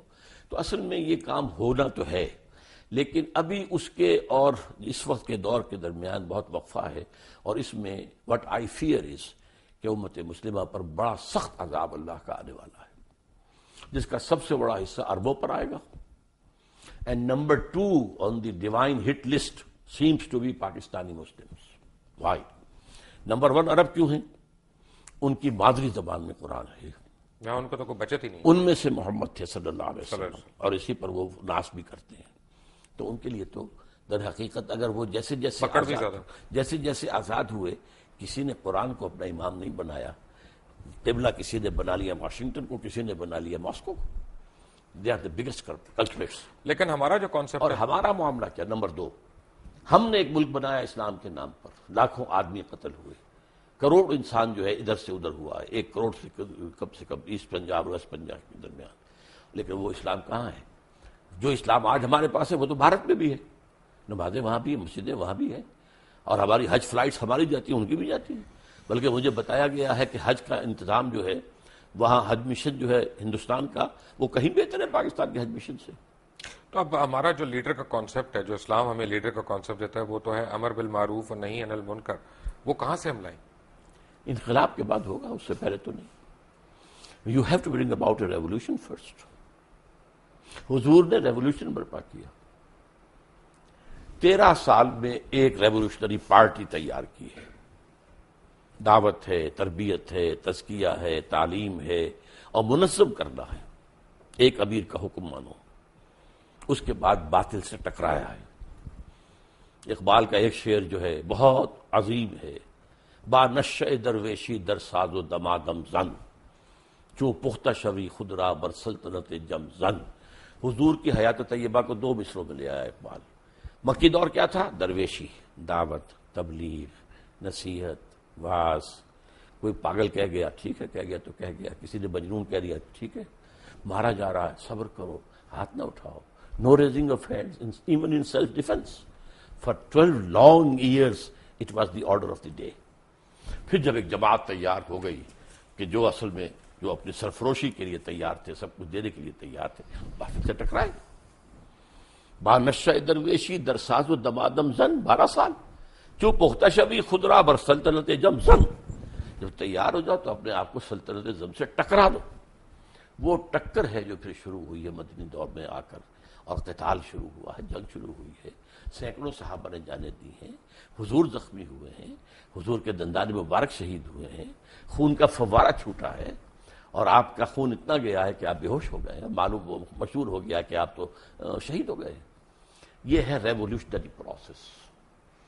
اس ریولوشنری پروسیس سے کسی جگہ پر عالم اسلام میں کسی جگہ پر افسوس یہ ہے کہ ہم نے پاکستان اسی لیے بنایا تھا۔ اقبال کا تھاٹ یہی تھا، 1930 کے خطبے کی جان یہی تھی کہ انہوں نے اولاً مسلمانوں کی مسلم نیشن ہوڈ کو، تمام جو بھی سوشولوجیکل جو بھی ہو سکتے ہیں فکر، اس کے حوالے ثابت کیا کہ مسلمان ایک علیحدہ قوم، کسی بڑی قوم کے اندر ضم نہیں ہو سکتے۔ نمبر 2، انہوں نے پیشین گوئی کی کہ ہندوستان کے شمال مغرب میں ایک اسلامی ریاست قائم ہوگی، اور نمبر 3 انہوں نے کہا اگر ایسا ہو گیا تو ہمیں موقع ملے گا کہ اسلام کے چہرے پر جو بدنما داغ اور دھبے آ گئے ہیں دور عرب امپیریلزم میں، یہ بنو امیہ اور بنو عباس جنہیں ہم خلفاء کہہ دیتے ہیں، یہ تو عرب امپیریلزم تھا۔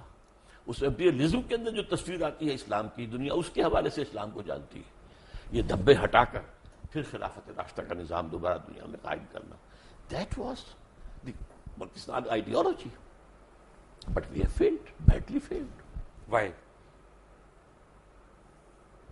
لمبی داستان ہے، بہت بات میں سمجھتا ہوں کہ ان میں اصل میں ایک تو جو مسلم لیگ کی تحریک کے اندر کچھ انہیرنٹ ویکنیسز تھیں وہ سامنے آئی۔ مسلم لیگ کی تحریک ایک تحریک تھی، موومنٹ، جو آندھی کی طرح آتی ہے اور بگولے کی طرح نکل جاتی ہے. تحریک جو ہے اس کے ساتھ جب تک کہ کوئی مضبوط جماعتی ڈھانچہ نہ ہو، کارڈرز، معین کارڈرز کے ساتھ ایک مضبوط جماعت، وہ آگے نہیں چل سکتی. یہی فرق تھا مسلم لیگ میں اور کانگریس میں. کانگریس ایک مضبوط جماعت تھی، اس کے کارڈرز تھے، اس کا نظم تھا. مسلم لیگ کا نہیں تھا معاملہ، وہ تو ایک تحریک تھی. اور در حقیقت ایک چونکہ ایمرجنسی کی حالت پیدا ہو چکی تھی کہ مسلمانوں نے ہند کا کیا جو ہے مستقبل ہوگا، تو اس حوالے سے پاکستان بنتے ہی مسلم لیگ تو ختم ہو گئی، جسٹ میلٹڈ اوے. اور اس کے بعد کیا ہوا، چونکہ مسلم لیگ کی زیادہ قیادت مائنورٹی پروونسز سے آئی ہوئی تھی، ظاہر بات ہے کہ یہاں کے سنز آف دی سوائل تو وہ نہیں تھے. اب مرنا بھی تھا، ایک ایک کر کے مر گئے. اور ظاہر سے پھر یہاں پر تو سارا معاملہ جو آیا پھر وڈیروں کے ہاتھ میں آ گیا، بیوروکریسی کے ہاتھ میں آ گیا. اور اس میں ایک بہت بڑی غلطی مولانا مودودی سے ہوئی، وہی جس کا پہلے ذکر ہو چکا ہے. وہ پاکستان موومنٹ سے علیحدہ رہے، انہوں نے ساتھ نہیں دیا.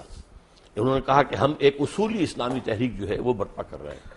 لیکن پاکستان میں آ کر ان سے غلطی ہوئی، انہوں نے الیکشن میں حصہ لے کر اور ایک پولیٹیکل پارٹی بنا دیا.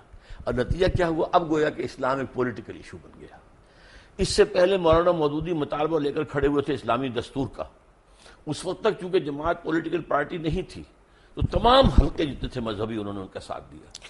ایک غلطی یہ تھی، کیا؟ کانسٹیٹیوشن 1973 کا جو پروگرام شروع ہونے سے پہلے میں آپ سے ذکر کر رہا تھا، جس میں آپ نے مجھ سے پیج پوچھا تھا، میں نے پیج 129 آپ کو کوٹ کیا تھا. جب ہم بریک سے آئیں گے تو ہم اس کے اوپر بات کریں گے کہ اسلام ممانعت کرتا ہے بڑی سختی سے فرقہ بندی کی. ہمارا آئین جو ہے فرقوں کو ریکگنائز کر رہا ہے، اور چاہے وہ انفرادی طور پہ کر رہا ہے چاہے وہ اجتماعی طور پہ کر رہا ہے. ڈاکٹر صاحب میں نے آپ کو کانسٹیٹیوشن دکھایا، اس میں پریمبل میں ایک چیز لکھی ہوئی ہے کہ where in the principles of democracy, freedom, equality, tolerance and social justice as enunciated by Islam shall be fully observed. اور دوسرا آگے پیج 129 پہ اسلامک پروویژنس کے اوپر لکھا ہے کہ in the application of this clause to the law of any Muslim sect, the expression Quran and Sunnah shall mean the Quran and Sunnah as interpreted by the sect.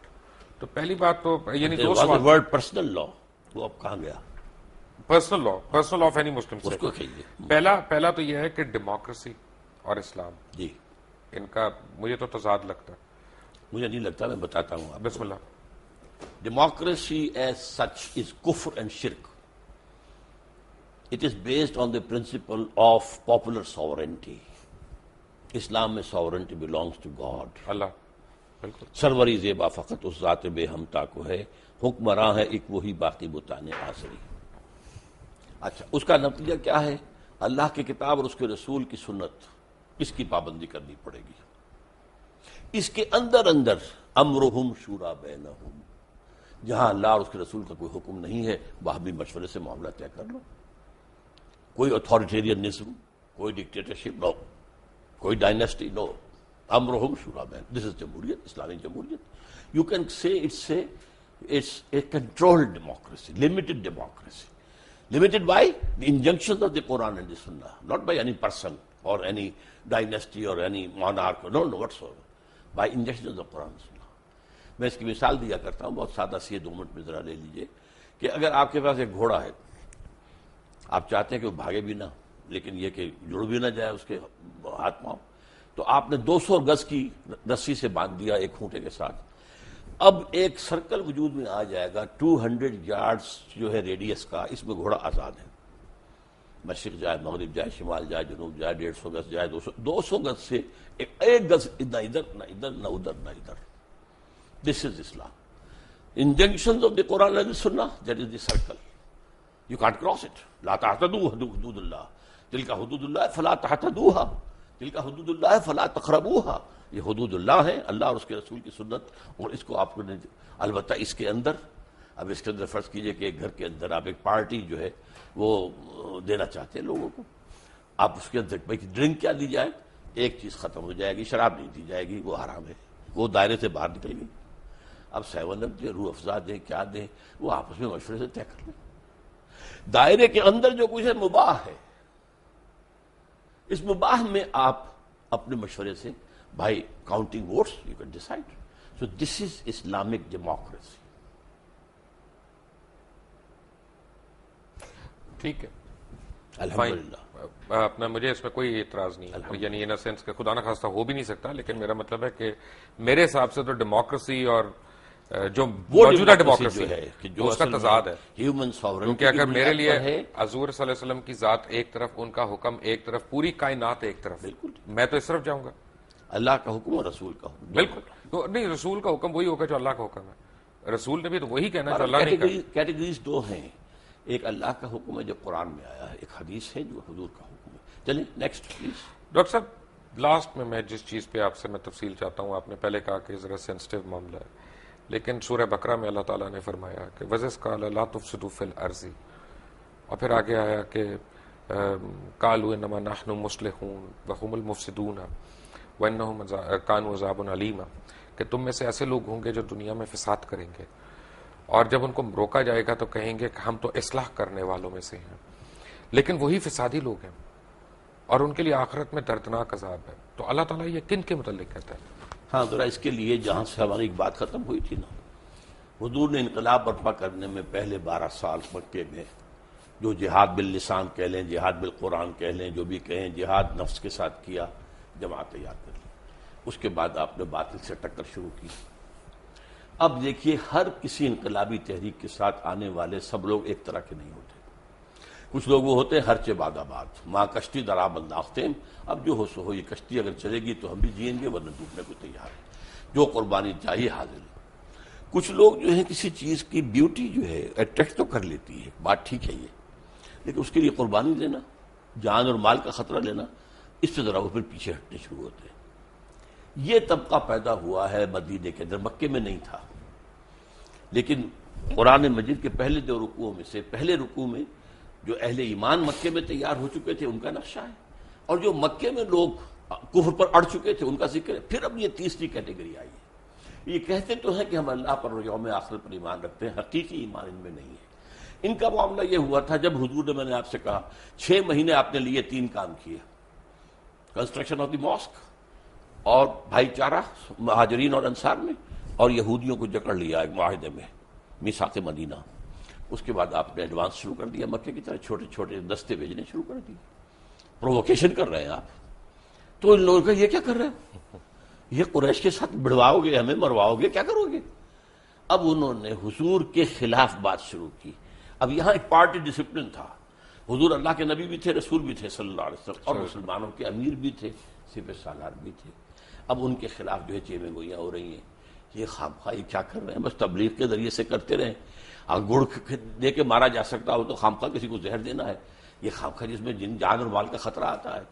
تو اس لیے انہوں نے پیچھے ہٹنے کی کوشش شروع کی. ان سے کہا کہ یہ کیا فساد مچا رہے ہو؟ فساد کیا ہے؟ جماعت کے اندر فساد. اس جماعت کے اندر تم جو ہے اب حلقے پیدا کر رہے ہو، اور اب یہاں پر بیٹھ کر جو ہے وہ امیر کے خلاف جو ہے وہ سازشیں کر رہے ہو، یہ فساد ہے. ان کا نہیں، ہم تو در حقیقت اصلاح کرنے والے ہیں. ہم کہتے ہیں کہ تم کیوں قریش سے ٹکرا رہے ہو؟ فساد تو تم پیدا کر رہے ہو، ہم تو نہیں کر رہے. لیکن انہوں نے کہا کہ اصل میں مفسد یہی ہے، اس لیے کہ وہ تو اس بڑے فساد کو ختم کرنے کے لیے جہاد کرنا پڑے گا اب، شرک کے خاتمے کے لیے اور اللہ کی حکومت قائم کرنے کے لیے. اس لیے کہ اللہ تعالیٰ نے 3 مرتبہ حضور کے لیے فرمایا ہے قرآن میں، هو الذی ارسل رسولہ بالہدی ودین الحق لیظہرہ علی الدین کلہ. کسی اور نبی کے لیے یہ الفاظ نہیں آئے. بھیجا ہی اس لیے تاکہ اس دین حق کو نافذ کرے اور غالب کرے. لہذا آپ کو تو یہ کام کرنا ہی کرنا تھا. تو اس وجہ سے انہوں نے جب کہا گیا، ان سے کہا گیا آمنوا کما آمن الناس، مت دیکھو دوسرے لوگوں کو، دیکھو وہ ایمان لائے. یہ دیکھو ابو بکر ہیں، عمر ہیں، فلاں ہیں، طلحہ ہیں، زبیر ہیں، علی ہیں، حمزہ ہیں، ہاں تم بھی ایسے ایمان. یہ تو بیوقوف لوگ ہیں، انہیں اپنے مفاد کی فکر ہی نہیں، نہ یہ دائیں دیکھتے نہ بائیں دیکھتے، جسے ہم کہیں گے فینیٹکس. یہ تو فینیٹکس ہیں، پاگل ہیں. انہیں اپنے مفادات کی اور اپنی مصلحتوں کا فکر. ہم تو ایسے بیوقوف نہیں ہیں. یہ ہے سارا پس منظر اس کا کہ یہ منافقین تھے. اور منافقین میں بھی یہ خاص بات نوٹ کریں گے کہ وہاں ایمفیسس کیا ہے، وَمِنَ النَّاسِ مَن يَقُولُ آمَنَّا بِاللَّهِ وَالْيَوْمِ الْآخِرِ. رسول کا ذکر نہیں ہے. اصل مسئلہ کیا تھا؟ رسول کی اطاعت ان پر بڑی شاخ تھی، اور بلکہ وہ یہ بھی کہتے تھے کہ ابھی قرآن میں تو حکم آئی نہیں، اور انہوں نے پہلے شروع کر دی چھیڑ چھاڑ. پھر سورہ محمد نازل ہوئی ہے اور اس میں یہ ہے کہ پورا قتال کا حکم آ گیا ہے. اب وہ لاجواب ہو گئے. لیکن یہ ہے کہ وہ بہرحال اپنے جس کو آپ کہتے ہیں ڈریگنگ دی فیٹ، کہ وہ اب اس معاملے میں آگے نکلنے کو آنے کو تیار نہیں تھے، پیچھے ہٹنے شروع ہو گئے. یہ وہ طبقہ تھا. جب تک کہ آپ حضور کی سیرت کو ایک ڈائنامک اور انقلابی انداز میں نہیں سمجھیں گے، آپ کی سمجھ میں نہیں آئے گا. ایک چلتے چلتے میں ایک آپ کو میں سوال پوچھوں گا، حالانکہ میں نے کہا تھا لاسٹ کویسچن، کہ آپ یہ نہیں سمجھتے کہ ہم مسلمانوں کا ایک المیہ یہ ہے کہ ہمیں اپنے دین کا ہی نہیں پتا، نہ ہم پتہ کرتے ہیں، بس سینہ بسینہ جو کہاوتیں ہماری چلی آ رہی ہوتی ہیں ان پہ ہمارا پورا ایمان بیسڈ ہے، خود ہم تحقیق نہیں کرتے، خود قرآن مجید کو پڑھتے نہیں، تفاسیر کو نہیں کھولتے، اور یہ کمی ہے بڑی ہم سے سیریس. آپ کی اس بات سے 100% اتفاق ہے. میں نے اپنی زندگی کے 50 برس اسی کام میں لگائے کہ قرآن پڑھوں اور پڑھاؤں، سیکھوں اور سکھاؤں، سمجھوں اور سمجھاؤں. خاص طور پر ایجوکیٹڈ لوگ، ڈاکٹرز ہیں، MBBS ہیں، PhDs ہیں، انجینئرس ہیں، جو شعور کم سے کم 100 ایسے نوجوان تیار کر چکا ہوں، ہائیلی کوالیفائڈ، جو میری ہی طرح درس قرآن اب دے رہے ہیں، اور میں نے اپنی زندگی اس کام میں لگائی. لیکن پھر یہ کہ میں نے اس کے بعد اب صرف ایک علمی بات نہیں ہے، یہ ایک اکیڈمک چیز نہیں ہے، بلکہ قرآن کی دعوت اور اس دین کو قائم کرنے کے لیے جماعت قائم کی ہے تنظیم اسلامی کے نام سے، بیعت کی بنیاد پر قائم کی ہے، جو آج کی دنیا میں بہت ہی لوگوں کے لیے حیرت انگیز بات ہے. آپ کے پردانا نے بیعت کی تھی مولانا ابوالکلام آزاد کے ہاتھ پر، بیعت کی بنیاد پر حزب اللہ بنی 1913 میں، لیکن اس کے بعد تو معاملہ غلط. مولانا مودودی نے جماعت بنائی، بیعت کا معاملہ نہیں کیا. ہم نے بنائی ہے بیعت کی بنیاد پر ہے، اور بیعت بھی ایک حدیث صحیح، بایعنا رسول اللہ صلی اللہ علیہ وسلم علی السمع والطاعۃ فی العسر والیسر والمنشط والمکرہ وعلی اثرۃ علینا وعلی الا ننازع الامر اہلہ وعلی ان نقول بالحق عندما كنا لا نخاف فی اللہ لومۃ لائم. یہ متفق علیہ روایت ہے بخاری اور مسلم کی. حضرت عبادہ بن ثابت فرماتے ہیں ہم نے بیعت کی تھی اللہ کے رسول سے، آپ کا ہر حکم سنیں گے اور اطاعت کریں گے، چاہے مشکل ہو چاہے آسان، چاہے ہماری طبیعت آمادہ ہوں چاہے ہمیں اپنی طبیعتوں پہ جبر کرنا پڑے، چاہے آپ دوسروں کو ہم پر ترجیح دے دیں. ہم یہ نہیں کہیں گے کہ آپ نے نوبارد کو ہم پر امیر بیعت تو بیعت ہے نا، بیعت میں تو کوئی کویسچنز نہیں ہوتے. اور یہ البتہ جہاں بھی ہوں گے حق بات ضرور کہیں گے، رائے ضرور دیں گے، اور اس وجہ سے خامخواہی بات پہ لوگ ہنسی پڑیں گے کہ دیکھو یہ کیا کہہ رہا. نہیں، لا نخاف فی اللہ لومۃ لائم، بات اپنی حق کہہ دینی ہے لیکن فیصلہ امیر کا ہو. یہ بیعت ہے جس پر کہ ہم نے تنظیم اسلامی قائم کی ہے. ڈاکٹر صاحب آپ کا بہت بہت شکریہ، آپ آئے اور آپ نے مختلف سوالوں کے جوابات دیے، اور میں آپ کا بالخصوص اس وجہ سے شکر گزار ہوں کیونکہ ہمارے بڑے اچھے نامور علماء جو ہیں سیاست کے اوپر بات کرنا پریفر کرتے ہیں، مذہب کے اوپر بات کرنا پریفر نہیں کرتے. اور جب ہم مذہب کے اوپر بات کرتے ہیں تو ہماری اپنی جستجو ہوتی ہے، ہمارا جو شوق علم ہے وہ جو ہے ہمیں کیا کہتے ہیں سختی سے مائل کر رہا ہوتا ہے کہ نہیں یہ پوچھنا ہے یہ پوچھنا ہے.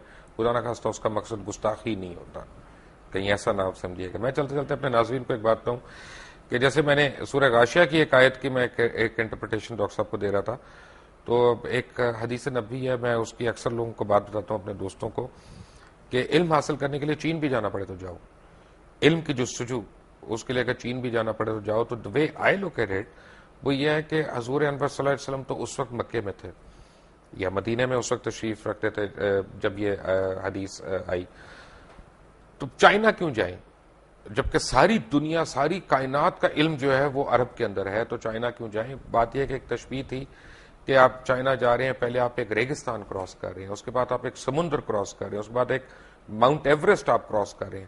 تو دنیا میں 3 سب سے بڑے آبسٹیکلز ہیں، اگر وہ آگے پیچھے کھڑے ہیں تب بھی ہوں سائڈ بائی سائڈ تب بھی آپ علم کے حصول کے لیے جائیں. تھوڑی سی غلطی ہے، سمندر بیچ میں کوئی نہیں آتا تھا. جی سمندر بیچ میں عربین سی ہے نا، عربین سی نہیں. آپ اگر عرب سے چلیں گے تو سارا خشکی کا راستہ ہے. ایک تو آپ کا میپ ہر جگہ کے پڑے ہوئے ہیں. ڈاکٹر صاحب کے میپ سے چلیں گے جی، ہم انشاءاللہ اپنے میپ سے نہیں جا سکتے، آپ کے پیچھے پیچھے چلیں گے. ڈاکٹر اسرار احمد آج ہمارے درمیان تھے. Until tomorrow.